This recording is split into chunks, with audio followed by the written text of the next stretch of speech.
Before this video starts, I'd just like to thank everybody for the support recently on my channel. It's been absolutely insane. We've got 4,000 subscribers in the last month, and for that, I'm going to be doing a giveaway where I'm going to be giving either pounds, dollars, euro, whatever currency you want between 5 and 10 away each week. So what I'm going to be doing is in the comment section down below, I'll be picking random people's comments, direct messaging them personally, so make sure you do check your direct messages on YouTube, and I'll be messaging you, talking to you a little bit, and then giving you a gift card for your chosen console. So that's really awesome, and if you want to enter to that, don't forget to subscribe, leave a like, turn your notifications on, and comment down below. But don't comment down below where you want to win, just comment about the video, and I'll be picking some random comments. So get ready for the video, and enjoy. Hey guys, it's Postbox Pat, welcome back to a new video, and today I'm going to be telling you guys how to win every single time on Squad. Now today, the video is going to be slightly different. It's going to be kind of one of them games where everything bad happens towards you, but if you make the right decisions, and you have the right squad, and the right communication, you can come out with a perfect win. Funny thing about this, at the start, for some reason it says I have 440 health and 172 shield. I wish I started the game with that, because that would be pretty cool. But anyway, let's get into this and show you guys exactly what's going on. So today we're playing with ZPie, Sided, and Commander Frost, some of my good old friends, and we are on squads. So what do we do and where do we start? Now, to be honest, we were all discussing where we should drop, and as a team, we decided to pick some locations. We were suggesting different ideas and thinking of different locations, but overall, we decided we wanted to go the shipment yard, and also we wanted to go the trailer park. So we decided to drop the trailer park. Now on squads, sometimes it's good to drop the non-populated area. I've seen a bunch of people do videos in the past of dropping areas, or I've played with a bunch of people who just drop simple areas like factories and places like that, where there's stuff where not many people are, and sometimes on squads that's what you got to do, and you got to share the loot out. However, going high populated towns on squads, personally I prefer that because you'll get a bunch of better loot, and you'll have shields and stuff like that. Now with the mini shields though, the gameplay has changed a little bit different. This gameplay was actually recorded before the mini shields came out, but the mini shields or the small shields are out now, and you do grant 25 shield per drink, and you get 3 of them, so you can share your shields a little bit more. Now at the start of the game, I make an okay decision to go over there, but then I see another person drop in. I think to myself, you know, we've got to make that decision, Pat. Do we fight that guy or do we leg it? And I said to myself, you know what, there is no point of losing there was a chance of me beating that guy in a fight, but there was also a chance of me losing, giving my team only 3 players to carry on the game. On squads, it's very important to keep all your team alive, especially in this gameplay, and the way I'm going to be approaching the video today, it's all about keeping your team alive. That's something that's very key in squad if you want to win. The more the better. However, I will be doing different approaches to squad in the future, where it may not be always about keeping the team alive, and maybe you could even split your team into 2 and stuff like that. I will be doing an approach on that and how to win every single time. So here I'm just testing my building materials and stuff, just making sure we've got a bunch of stuff, and so far I haven't got a weapon. So we loot the entire area, and finally into the game, probably about a good 5 minutes into the game, I finally get 2 weapons, a grenade launcher and a shotgun. So we realise we've got a massive run on us. Now with our drop, we are actually really far out from the enemies, and this sort of drop is really cool and gives you a decent distance to be able to run, and kind of gives you that extra time, that extra fort time as a squad to keep together, keep tight, and win all fights. Now, this is an amazing gameplay, and all our squad probably get a total of 25 kills in total. I don't know the exact number, I can't remember what it was, but it's easily into the 20s plus, because it is one of them games where every single situation you get in is a really bad situation. For example, this now, we come shipment, we expect no one to be here, and for some reason, there are people here. So we go in, we find some people, and we hunt them down. As a team, we're like, we got to find these people. We're going to play aggressively a little bit. It's more of an aggressive gameplay, and we're going to hunt them down. So let's find them, and let's take this into account. So throughout this gameplay, we switch from stealth to aggressive, and I'll show you guys exactly where that is and when it is. So in this situation now, we are fighting people out. We're trying to get some kills. There's one guy, we've downed a guy here. We've got one guy down, but that's not over yet. We've got another guy somewhere else, and we've got to figure out where he is. So I see him shooting at me. He hits me with 1 shot and gets 30 damage on me. He switched to my AR, and I'm thinking, don't attack yet, Pat. Let your team get some damage. And unfortunately, I throw an absolutely awful grenade. One of my team did manage to kill them, and the way that grenade was actually thrown was absolutely awful. And the good thing about my team, and this is what you guys need in your squad, is communication. If you go on squads and you're just going on fill and things like that, obviously if you're going on it for fun, it's really awesome. But if you're wanting to win, you're going to need communication. You're going to need to communicate, because that grenade throw by me was absolutely awful. It was an awful grenade throw. I missed it badly. I accidentally threw it as well. So it was a really bad throw. But because of communication, I could shout out, I've thrown a grenade, move back. And as you saw, The grenade did 0 damage to my team because they moved out the way. Something like that is something that badly happened. It's a bad decision, and it does get made, but it does happen. So in this situation here, we've got a squad of 3 approaching us. I down one, and the second one's there. I get a few shots off at him, but don't actually hit any. I was thinking about firing grenade launchers, but instead I decided to throw some grenades. The grenade throws were actually really good throws. The last throw wasn't the best, but the first 2 throws were actually awesome, and he did manage to damage his base. So the guy's quite on pretty low health, and I do manage to get some more shots off him. 2 shots, and he's finished, and he's knocked down.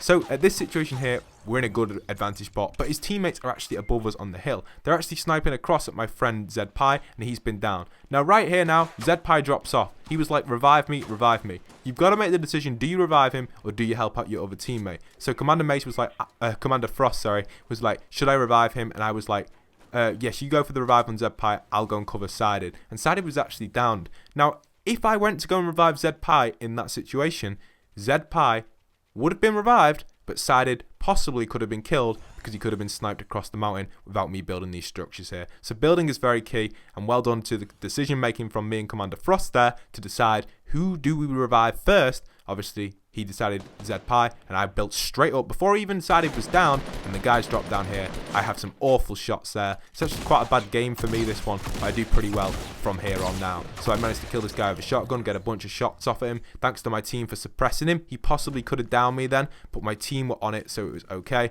With my health and stuff, I have to take that medkit and medkit up straight away. I also have to grab them bandages as well to get the run in nicely done. So I grab the medkit, I heal up straight away. I see the storm coming.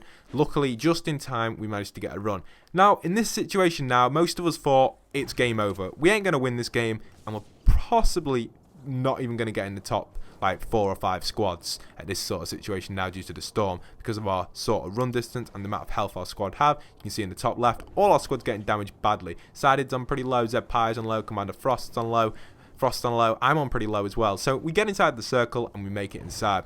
Now, once we're in the circle, we bandage up and we make it. So we get a bunch of resources because I think to myself, you know, we need resources. I've used a lot of resources then building to defend my team. It's time to collect some more stone, get some more resources up in the book, get them stacked up and get them ready for a fight that could come at any moment.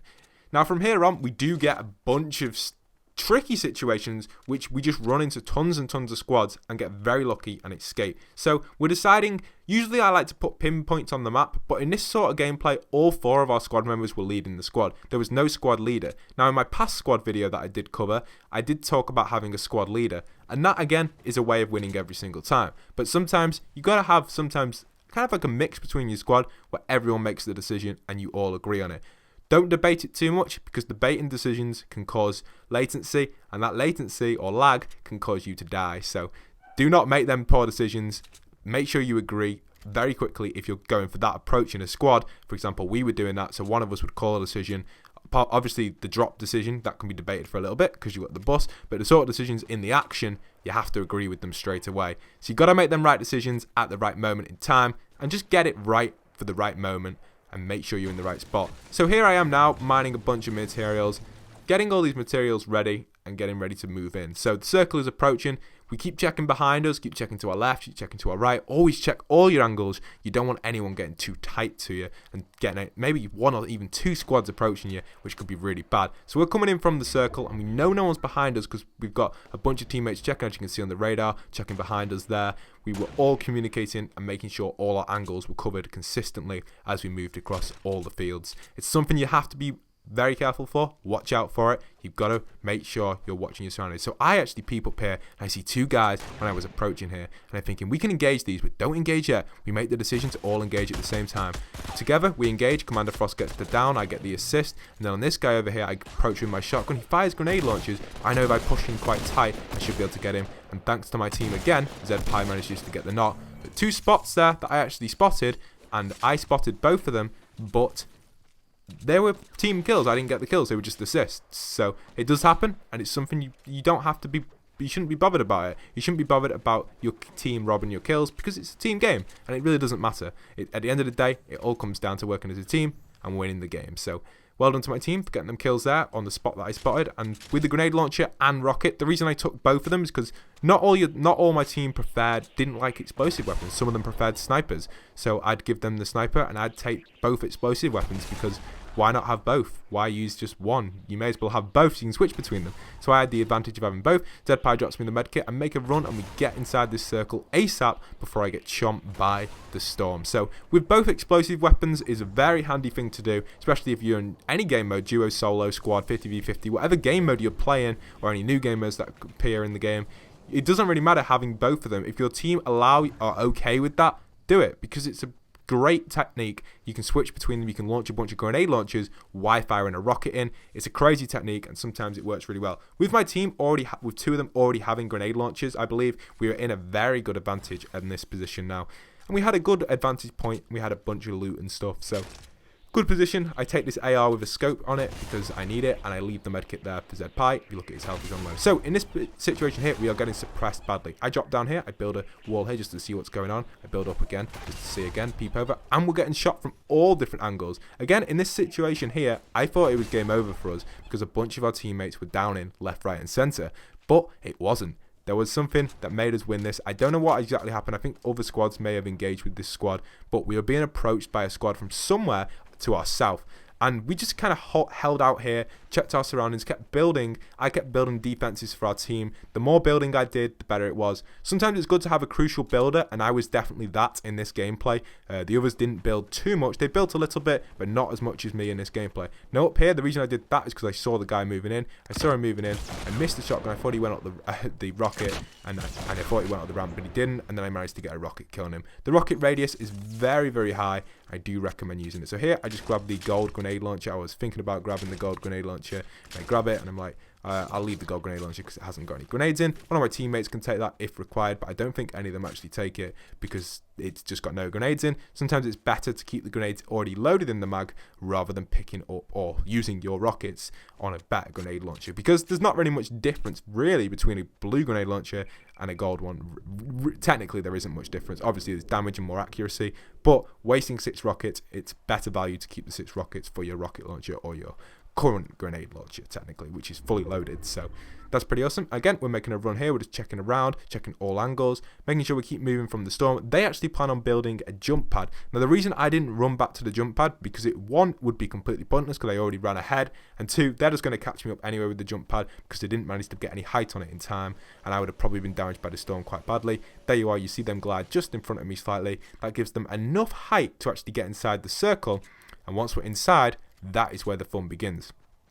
Now, with all our stealth gameplay and understanding with the communication and stuff, getting that right was very key to get to this stage, especially back there on Loot Lake, a very dangerous spot to be in. Here, we're calling out different bases. I see a base to our southwest, a little bit more to the left, about south, and I also see a base right in front at northwest, which may look like it has been attacked, but it may have not been. So here, we're in quite a very dangerous spot, should I say, and it's something that can possibly lead to a lot of deaths in the squad. So we've got to kind of get the right movement here. So here I'd go a 1 single base, and I tell them to go single bases as well. This is something called single basing that I like to call it, and it's where everyone in your squad goes into a single base. It's something I do recommend doing if you want an entire kind of squad in a single base, and this is a very useful tactic, especially if you want to down a bunch of people. Everyone gets in their own little base, and they all have their own little base rather than having a group base. It means they've got more targets to shoot at rather than shooting at one giant base.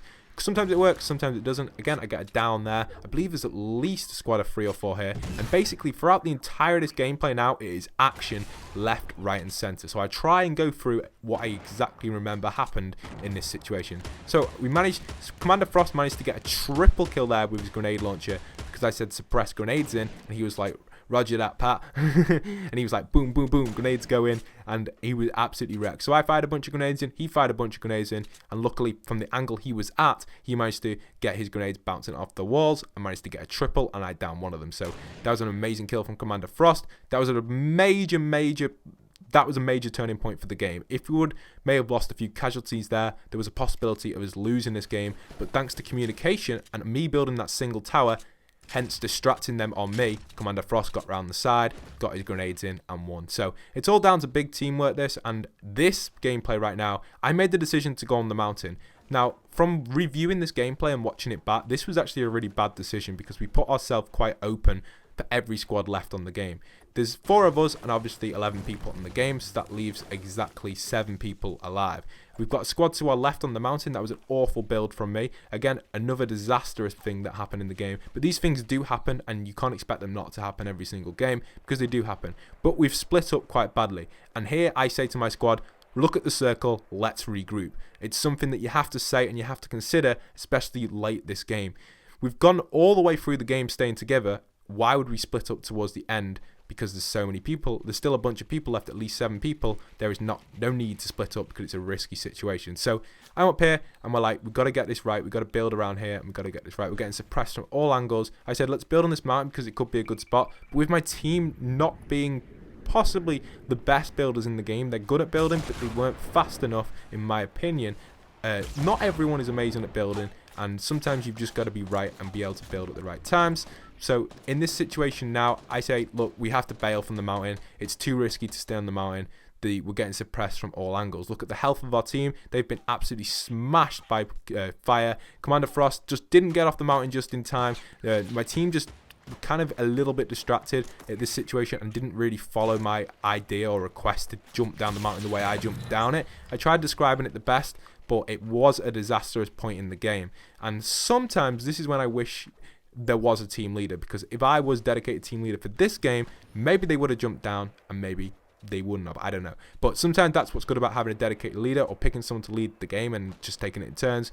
Or you can go all equal like we did on this game. But obviously it leads to some bad decisions being made by squads. But you can't always rely on that. And that's something that's just natural and it happens. So they make the right decisions they want, and it's all about what they make, and well done. It's what happens. It's just things like that do happen, and sometimes it's hard in the situation, especially then when we're being suppressed from every angle. We don't stand a chance really. So here I jump down, I see a bunch of rockets, I move up to the mountain here. Commander Frost does down, and he is actually calling for me to go back and build around him. Now the reason I don't go back to build around him is because I know I've got squads to the right of me. I know I've got people in the trees. I know I've got people trying to cut over our mountain, or maybe even on top of our mountain. So Commander Frost unfortunately gets sniped out, and this leads 2v5.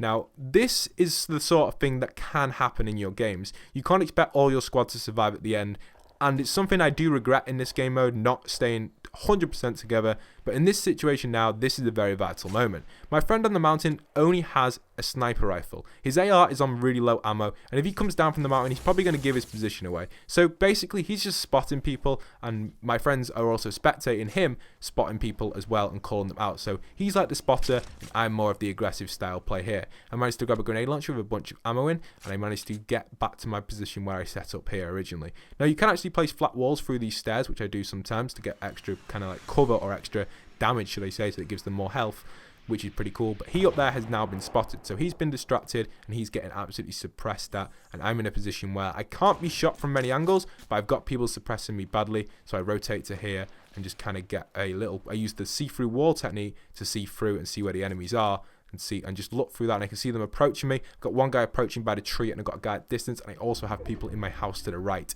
Here I'm using this technique because they think I'm on the ramp, but they know I'm not. I see a guy pushing to the supply drop. I rotate up. I get some suppressive fire on him. It was probably a bad decision to shoot him while he was open it, because you can actually take cover by them. In future, I do recommend not shooting them while it's open. Wait for them to actually open it first and then spray them down. That's probably the best decision. But I did manage to down him, and he is down. So his friend's behind the tree. I fire a bunch of grenade launchers at that tree. They are some great grenade launchers going out there. What a grenade launcher that second was with the bounce, and it managed to down him. He's also got that guy there. I do finish him off with the scar, get some suppressive fire on him. Nice. I noticed this is coming in and it's going to do some damage to me, so I have to rotate in here. Again, that spam of the build was amazing, and you have to be able to build quick sometimes to be able to win this if you're going to be a dedicated builder. Without my building skills in this game, I don't think it would have been possible to survive this situation. You'd have to be able to build very, very quick in a flat land area like this when you're fighting someone in a house and behind trees to be able to survive this. So the building does come down to this sort of situation. Obviously, it depends on what your situation is, and depends on what's going on. So water down there with my scar, just finishing that guy off. I've got one guy to the right, and I've got one guy at the back tree. The guy in the house is actually suppressing me badly. I'm getting suppressed on both angles. The rockets were very much doing my head in, but now I see an opening. I go for the rebounce, should I say. When I say rebounce, I mean the reflection off the wall, and what a rebounce that was. That wall hit is something you have to do with rockets sometimes. Hit the wall behind them and expect the explosive damage to kill them. Something very crucial, and it's something I do recommend doing in your games. I've had a game previously where that's happened to me, and I do it all the time with other people, and it is probably the best technique to use the rocket. Now here, we're fighting a guy in the tree. We have to finish him off, so we're just suppressing him out, and I switch to the SCAR, suppress down, and boom. I get the final kill with the suppressive and finish the game on 9 kills. What an awesome game. 3 assists, 9 kills. My team got easily over 20 kills in that game. There were some crazy moments, but I hope you guys have enjoyed this video. It has been a very, very long commentary, and if you did stay all the way through it, thank you very much. It's been awesome commentating for this one. Awesome gameplay. I hope you guys have better luck on squads next time if you guys play it. If you've come back here from a loss, or maybe you've won a bunch, keep up your good luck depending on what situation you're in. But yeah, hope you guys have enjoyed this video. Don't forget to leave a like, comment, and subscribe. It's awesome. This channel has been doing absolutely insane lately, and it'd be awesome to see it growing even more. So if you haven't already, hit that subscribe button, leave a comment down below on how many squad games you've won or what tactics you use. And once again, this is Postbox Pat signing out.